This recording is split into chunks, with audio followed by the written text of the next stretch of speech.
Ladies and gentlemen, in this video, I will be sharing with you 4 games that I've played recently where I defeated some very strong Grandmasters. Almost every single one of these games had an accuracy above 90%, and almost every single game featured at least one brilliant move. So you can sit back, relax, learn a thing or two, and hopefully be entertained, because I know a lot of you do support the Grandmaster dream as maybe far-fetched, or as of a much of a long-term plan as that might be. So before we get into the games today, I also want to let you know I'm going to be at the Esports World Cup Chess Edition this year in Paris, France. It's August 11th to 15th.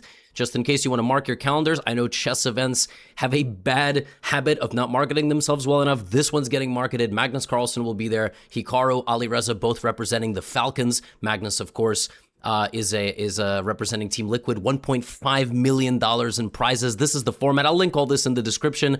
August 4th to 6th is the last chance qualifier, and then all of that will ultimately lead into their knockout format. You know, and if you want to get a ticket, you still can. There's a bunch of stuff going on. I think League of Legends just concluded, but this is the one event that I actually had FOMO on. I didn't get to go last year, and I mean, I think there was like 30 chess content creators there, but it's gonna be epic stuff. And for the first time ever, I don't think Magnus is as big as of a favorite as he once was.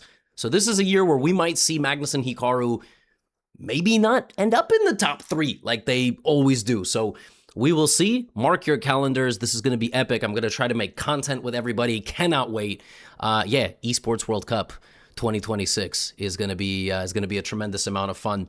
Now, on that note, let's get into this video. Okay, so the first game that I would like to show you is against the Grandmaster from Slovakia, who I have never played before. This is Peter Michalik, I think is how you pronounce his name. And then I've played everybody else in this video, but I don't think I've ever played him. Now, of course, it wouldn't be a Gotham video unless there was a Trumpowski.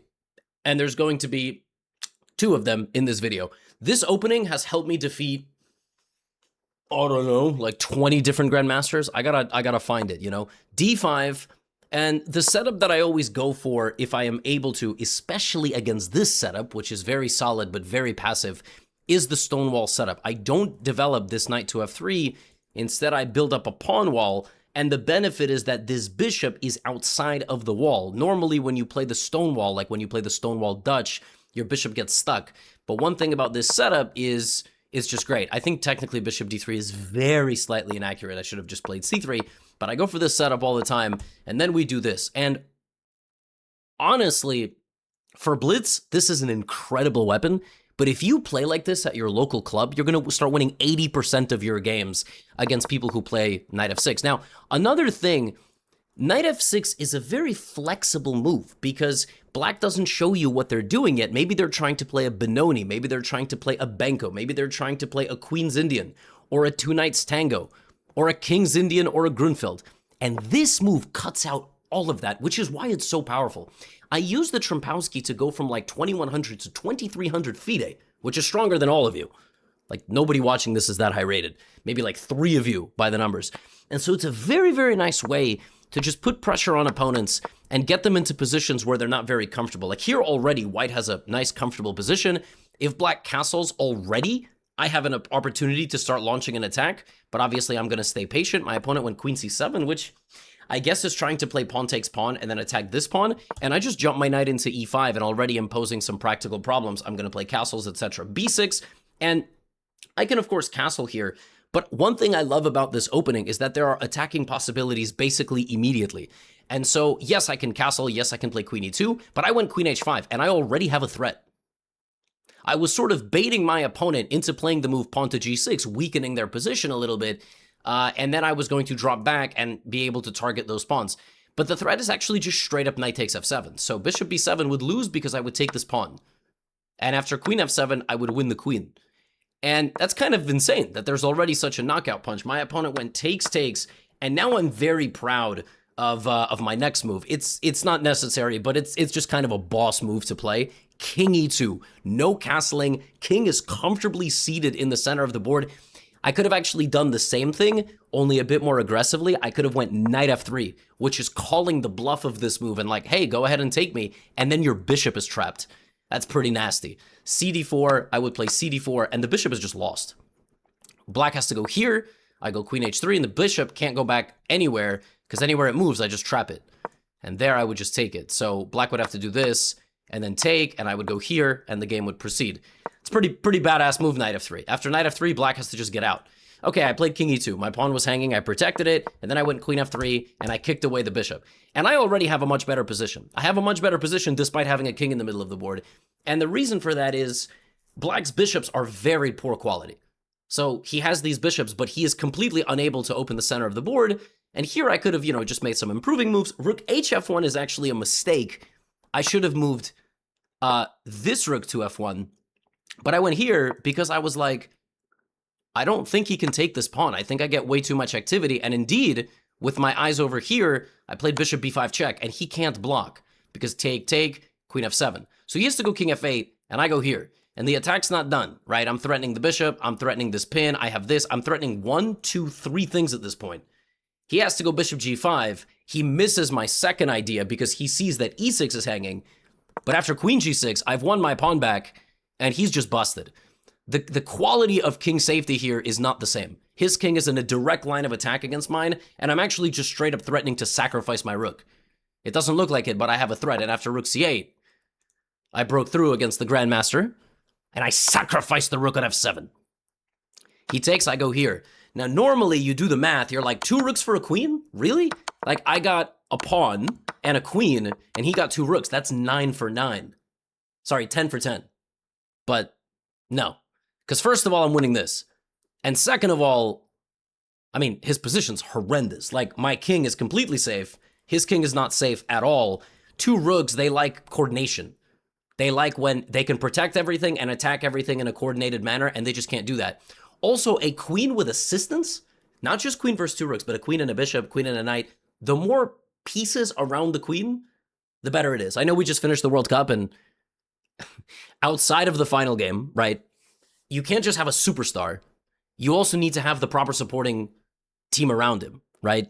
I guess the difference there between Portugal and Argentina, I'm not big into football, so this is a horrendous analogy, but like France, right? They have Mbappe, but they also have Dembele, they have Barcola, they have Olise, they have just a monster squad. So, you kind of need the supporting cast, and the queen is the beast here, but you also have a good supporting cast, and I just bring my pieces together here, clean it up nicely, get my king out of the way, trade down.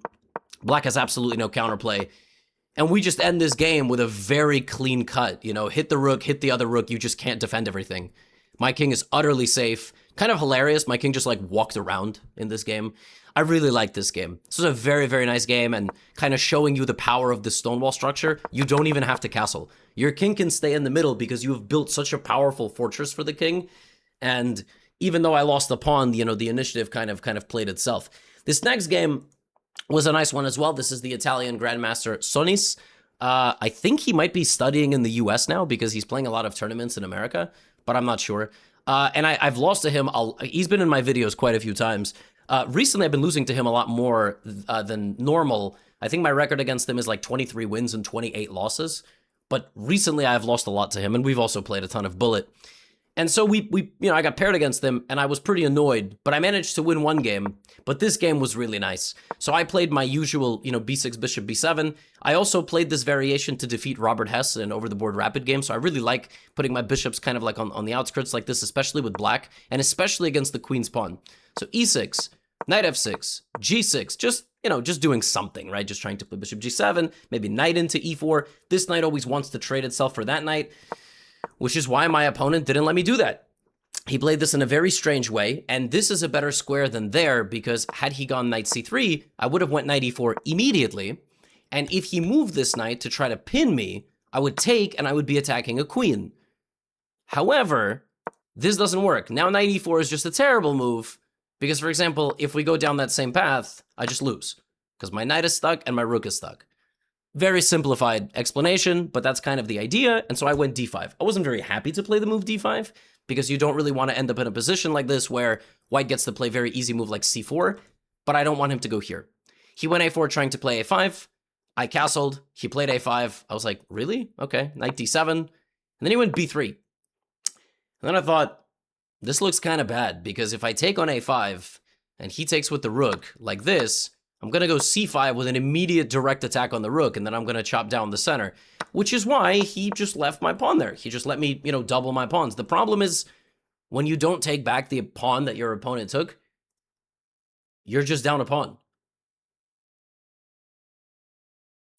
And that is the sort of hard-hitting chess commentary that you get on this channel. E3 was chosen by my opponent, and I went c5. And this is a very important move. It's a very, very important move in this position, because it's the right moment to make this attack. If dc5, first of all, I have ideas against this rook, but second of all, I have enough time to just move my queen and win this pawn back with no BS. I'm just going to win the pawn back. There is nothing the opponent can do here. I can also play rook c8. And so he goes back, but that just allows me to make this transformation, and he still hasn't won his pawn back. So at some point, white is going to need to activate his pieces, but he's also going to have to win his pawn back, and you can't commit forces to both of those things. Like, if he goes queen a1, he loses the pawn on c2. So it's a very tricky position here. And I figured that this was the moment to start, infiltrating the white position to try to make a statement, to try to take over the game. And so I went knight to e4, which is a very dynamic move. Now, for blitz, it's fine. In classical chess here, black should play a little more slowly. For instance, routing this knight to b8 and then to c6 to both defend the pawn and also try to get to b4. Bishop a6. Bishop a6 is a very simple move that just completely improves the position for black. Doesn't change anything and continues to just improve. And when you consider, this is a very advanced concept that I'm adding to my third book, How to Win at Chess Master Level. It's not out yet, but I have noticed that this is something that, master level players, they do very well. Not in blitz, but in classical chess. This is a very static position. It's a little bit solid right now, not too many clashes. So right now, due to black's advantage, black shouldn't force things, should just kind of casually make improving moves. And this is just a move that in the long run will be good, and it also stops c4, because obviously that would just result in the loss of a pawn for white. So I went knight e4, but my opponent flinched, went here, and I just got to improve my position. And then right here, I struck. I jumped into g4. And we see that that pawn is very weak.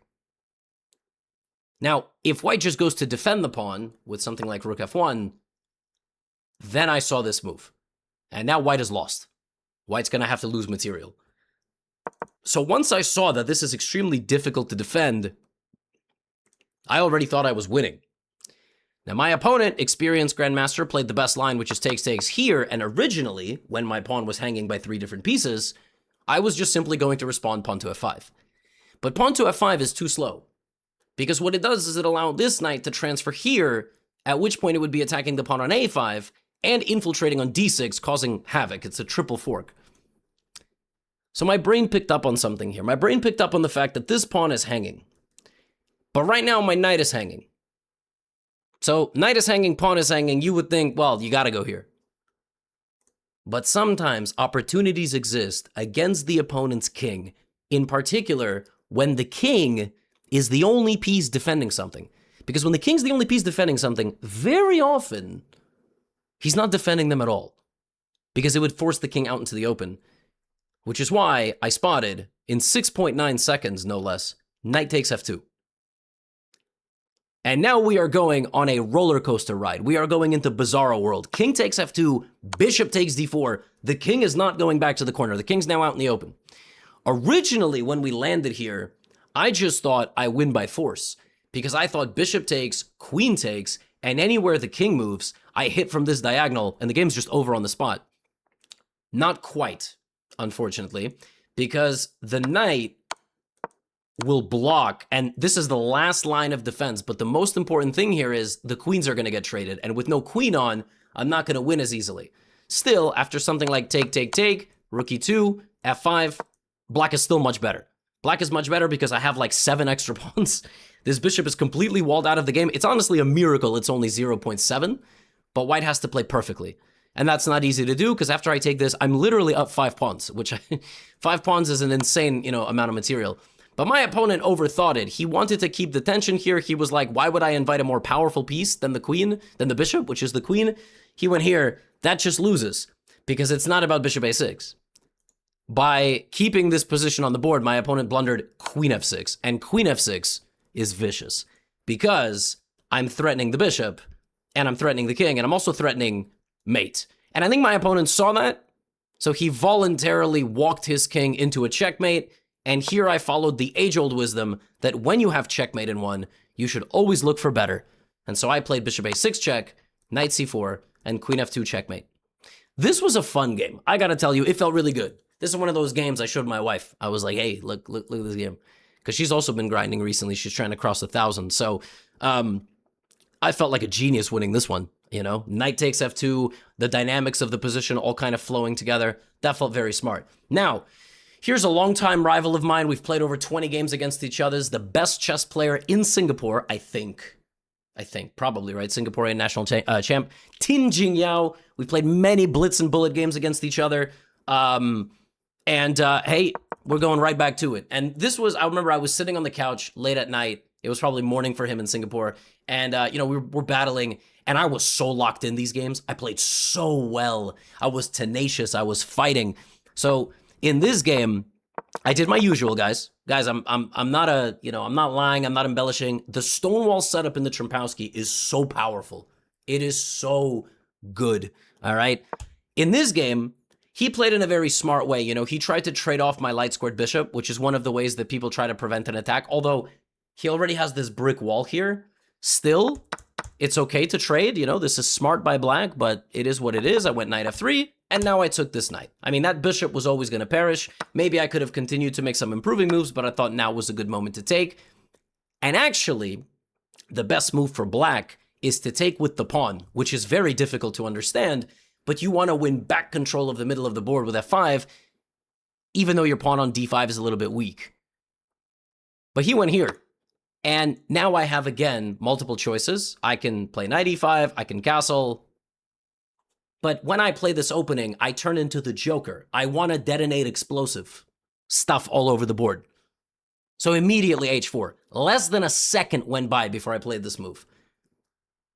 He responds h5, and it looks over, right? Like the attack looks kind of finished because g4 is stupid. He's just going to take. Rook g1 is possible, but he might go queen d7 and completely shut that down. So what do we do? Well, of course, now we go knight e5. Knight e5 is a tempo-winning move. We attack the knight. He has to do something about it.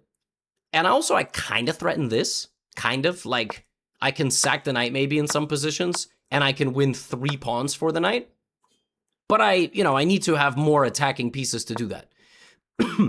He did this, and the second I smelled that my opponent was backing up and retreating. The Trempowski is an opening that presents you with attacking possibilities you never knew were possible. G4 played in 0.7 seconds. It took me 0.8 seconds to play this move and 0.7 to play this move. This is when the blood of the Trempowski, like you feel this energy. You don't need to spend any time because if these pawns were gone, you'd be happy. You would long castle, put the rooks on G and H, get in with the knight, and you would go checkmate. This 4-pawn connection absolutely makes that bishop useless. But still the position is, tricky. And he's a grandmaster. He defends very well. F5 is a very nice move. And here, I was faced with a very difficult decision. Take back the pawn that I sacrificed, either now or in a moment. En passant, which is forced, we all know that. Or play h6. And I gotta tell you, h6 is a tough move to stomach because once you commit to h6, yes, the bishop is passive, and yes, you get your pawn very far, but where is the attack? Like, this web is, I can't break through it. It's too strong. I can castle. He'll go rook c8. I'll play something like king b1, and then, but this is actually what I'm supposed to do. Stockfish looks at this position and doesn't see a world in which this bishop ever re-enters the game. Black would need to play rook e8, bishop g7, bishop f8, and basically allow me to queen or spend 4 moves, and they just don't have the time to do that. But I was like, I can't do that to my pieces. My pieces are set up in a way that I need to attack my opponent. So I played pawn takes f6. En passant, and I took back the pawn. I allowed my king to be attacked, and I walked out of the center. I didn't castle out of the center. And then I went queen f5, queen d5, and king to c2. We got our king over to c2 by hand, and the attack will now continue. I have managed to clear 6 files nearly of pawns, which I think is pretty impressive. Somehow I have bludgeoned, ripped apart the black position. I will get this pawn, and then I'm going to try to get this pawn as well. And this bishop still can't participate in the attack, but he's a grandmaster. He begins launching his counterplay. Look at this. Very tough moment. Do I play rook g4 and allow the queen to come in? I'm not so sure about that. So let's go here. Let's make sure the position stays closed. Rook d8. Now I missed a really nice move. I had a very, very nice move here, a ghost move. You know, I could have taken the pawn on g4, but then that would give him this. How do you defend this pawn? Obviously, you put the knight on b3. That's the only move that I have. Pushing forward wouldn't make sense. It would result in a trade, and I don't want to trade. Well, I can play knight f3, a ghost move. It doesn't look playable, but the rook is pinned, and moves like this are not flashy, but they do the job, and rook g4 is next. The problem with going to b3, I'm winning, except for one thing, a5. This one annoying pawn move causes me problems, because after I finally win this pawn, a4 comes in, and now I have to move my knight. If my knight was on f3, I would just be completely winning. I would have bulldozed this position. But still, the game goes on. I go knight c5, and we land here, and I gotta tell you, when we got here, I just thought, how is this not winning for white?